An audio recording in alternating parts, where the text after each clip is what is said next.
Hi everyone, Josie Pulver here with foamonline.com. I'm here today with Dave Pulver, ranked as one of the top 10 upholsterers in the nation with over 60 years of experience. He also happens to be my dad. Hello everybody. In this video, Dave is going to show you how to measure your couch cushions to ensure you order the correct sized replacement foam. So let's get started. First, I want to start with this feather cushion here. A lot of people ask, well, how do I know how high or how thick the foam should be? Normally what we would do is we'd measure what I call the border, also known as the front panel. This would be known as the side panel, and of course in the back of this cushion we have the zipper. The zipper height panel, the side panel, and the front panel should all be the same height. This particular cushion cover is known as a boxed Welt corded cushion cover. This is known as Welt cord, beading, piping. There are several names for this. A lot of questions were like, should I measure on the outside of this or on the inside of this? Well, we actually want to measure on the inside from seam to seam. And if we measure on the inside of this welt cording, you can see that this finishes at about 3 1/4 inches. So what we're going to do is we're going to add 3/4 of an inch to the cut size of this cover. So as an example, if the border panel finishes at 3 1/4 inches from the inside seam to the inside seam, I will add 3/4 of an inch to the thickness of the cut foam size. So now I know that the correct thickness for this cover will be 4 inches. I'm going to order this foam cushion at 4 inches thick. I'm going to take a couple more important measurements. One of those measurements is going to be what we call the length from the back out to the front of this cushion. So again, I'm going to place my tape measure on the inside of that welt cording, and I'm going to measure over here to the inside of this welt cording. And as you can see, the finished size of this cover is 22 1/2 inches. So in the cut size of the foam, I'm going to add 3/4 of an inch to this finished cover measurement. Therefore, the foam will be cut at 23 1/4 for the finished size of 22 1/2. We're going to measure the width of this cushion from the inside welt cording over here to the inside of the welt cording, and the finished size of this cover is 22 3/4 inches.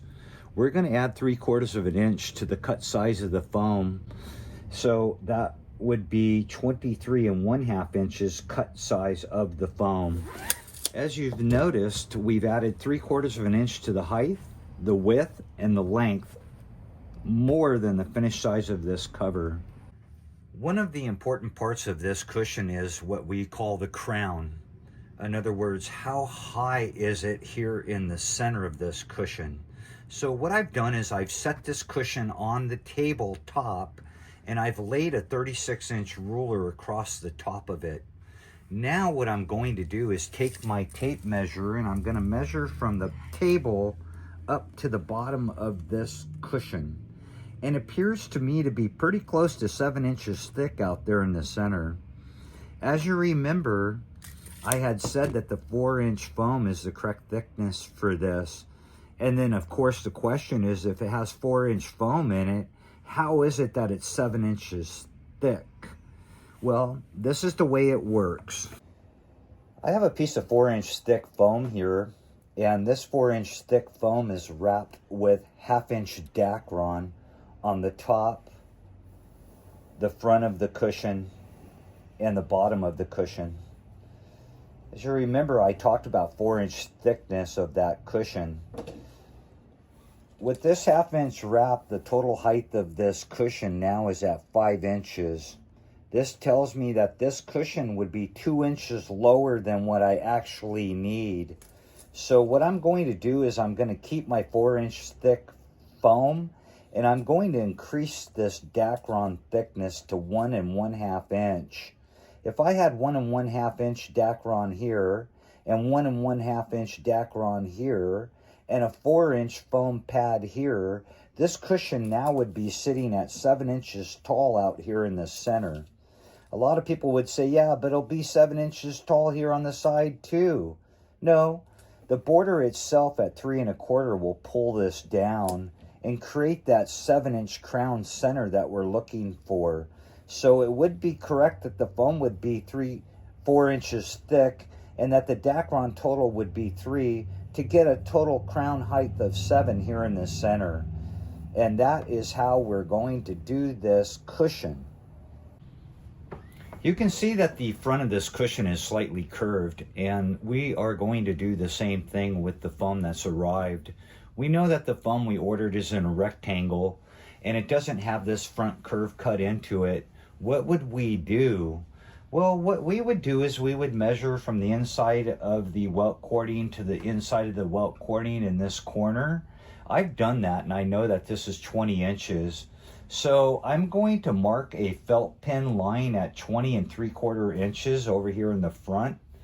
And the same with the other side, 20 3/4 inches. And with that, I'm going to create the curve myself with a felt pin. Then I'm going to take the cushion and I'm going to hang it over the table edge. And with an electric knife, I'm going to go ahead and cut this curve out. Once I've done that, I'm ready to go ahead and stuff the cushion. If the cushion arrived already like this, and it already has the Dacron wrap on it, and it's curved in the front, but it actually arrived in a rectangle, what would I do? Well, I would take the Dacron and strip it. I would cut the curve in the front, and I would reattach it with spray adhesive, and now I've got the curve. I would cut the excess off of the back corners where I had cut the foam out of the front. And at that point, now I have a wrapped cushion, it's curved in the front, and I'm ready to stuff it into the cover. This next cushion is pretty simple. This is what we call a boxed plain seam cushion. As you notice, there is no welt cording. So let's go ahead and measure this the same way we did the other one. We're going to measure this from seam to seam. And as you can see, it's 4 1/4 inches high. So the panel's 4 1/4, and we know we need to add 3/4 of an inch to that. So the cut size of this foam would be 5 inches. We know that the height of this cushion is 5 inches, the cut thickness of the foam. And now we're going to determine the crown height and how much Dacron we should add to this 5-inch thick foam. So as you can see, I've laid my ruler across the top of this cushion, and once again I'm going to measure from the tabletop to the bottom of the ruler. And as you can see, the crown height of this cushion is 7 inches. So what this tells me is that I should use my 5-inch thick foam, and that the Dacron itself should be 1 inch thick on the top, the front, and the bottom. If I use 5-inch thick foam and 1 inch thick Dacron, my total height will be 7 inches, and that's exactly what I want. The last measurements that I would make, of course, would be the length from the seam to the seam in the back. I've already measured this, and I know that this is 20 inches deep, so the foam itself will be cut at 20 3/4 inches. I've also measured the width of this, it's 26. So I know that the foam itself should also be cut at 26 3/4 inches. Some upholsterers believe in 1/2 inch, some believe in 1 inch more. I am the person in the middle. I think 1/2 inch is a little short, and I think if I put 1 inch in here, it would push the cushion cover out and expand it a little bit too far. So I have always been a 3/4 inch compression person. So we will add 3/4 of an inch to the height, the width, and the length. Lastly, I want to talk about corners. As you can see in this particular cushion, the corners are slightly rounded. And so what I'm going to do to create this roundness on this corner, or all 4 corners if necessary, I'm going to take the cushion that's arrived, and I'm going to peel back this Dacron on the front edge. And I'm going to take a pair of scissors and simply snip off this corner. Then I'm going to put the Dacron back where it was. It will actually kind of look like this after I've cut the corner. You can see that it already looks kind of rounded. And then I'm ready to stuff this into the cushion cover. Pretty simple trick. This cushion was sent to us from a customer to duplicate. And as you can see, the front of the cushion is slightly rounded. We're going to recreate this for this customer in this design. There is a way that the customer could have done this themselves, and that would be to measure the height of the existing foam at 7 inches. They could have ordered a cylinder at 7 inches in diameter and requested that the cylinder itself be cut into a half moon shape. Then they could have laminated the half moon onto the front of this. If I took this and measured back here at 3.5 inches, that would be the size of the half moon that they had ordered. And then I would measure from the half moon at 3.5 to the back side of the foam, and that looks to be 22.5. So I would have ordered a cushion that is 22.5 inches in its length, and I would have attached a 3.5 inch half moon cylinder to the front of it. Had I done that, I would have recreated this myself.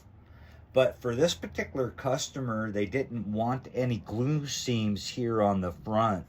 So they've sent this to us, and in the notes box on foamonline.com, upon the checkout, the customer wrote, "Please cut this out of one piece, creating the round front edge for me."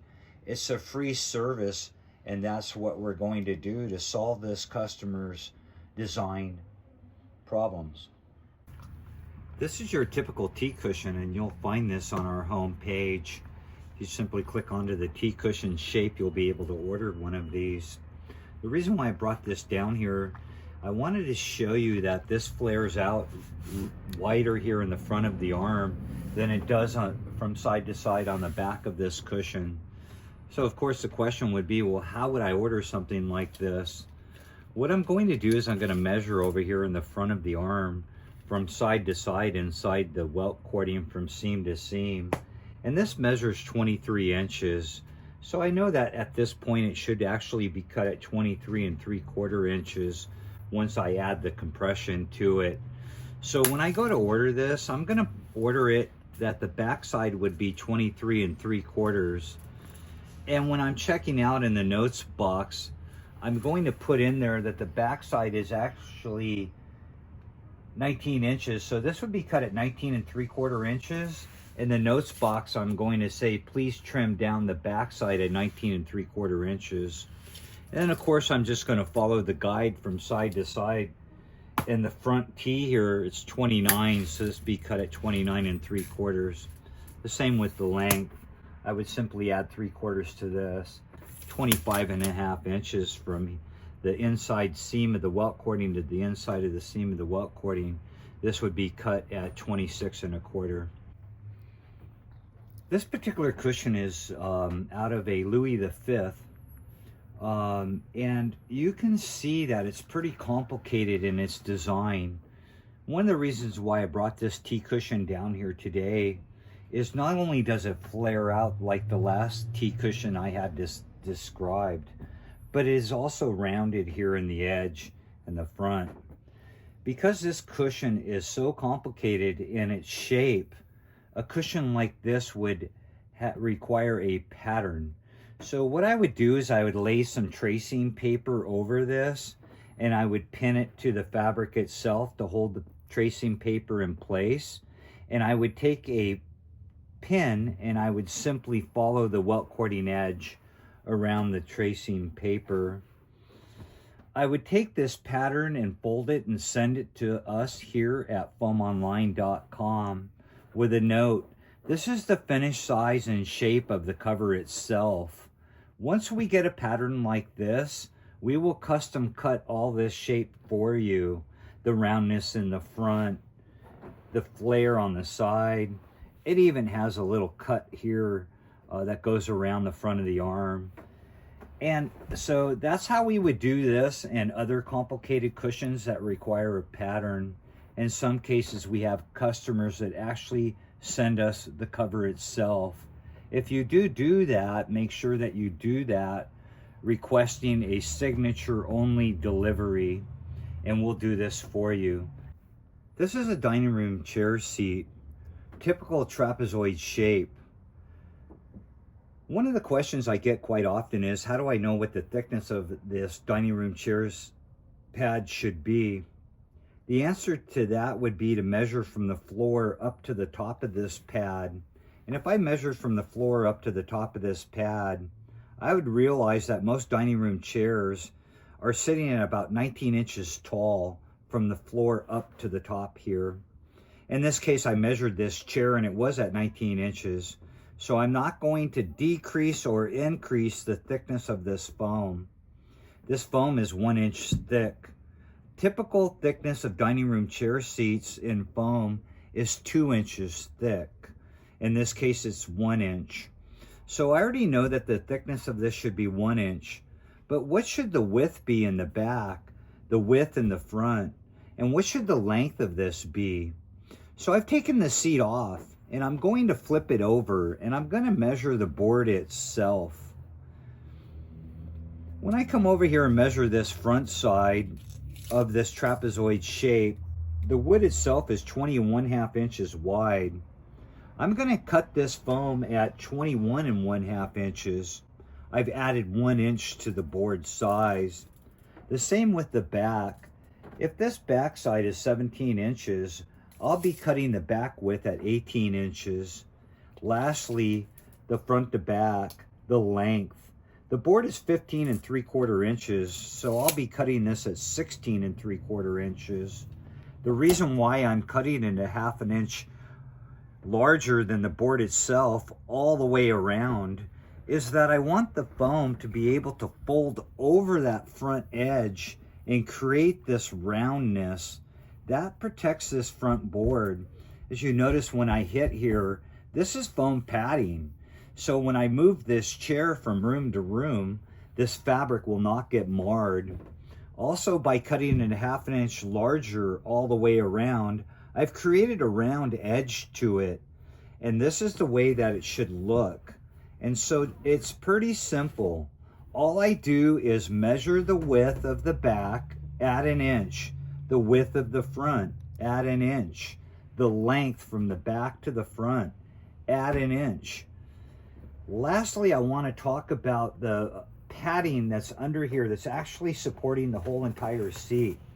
If I look under here, what I have is what we call jute webbing. This is a long-lasting, very good material. One of the things about jute webbing, though, is that it stretches over time.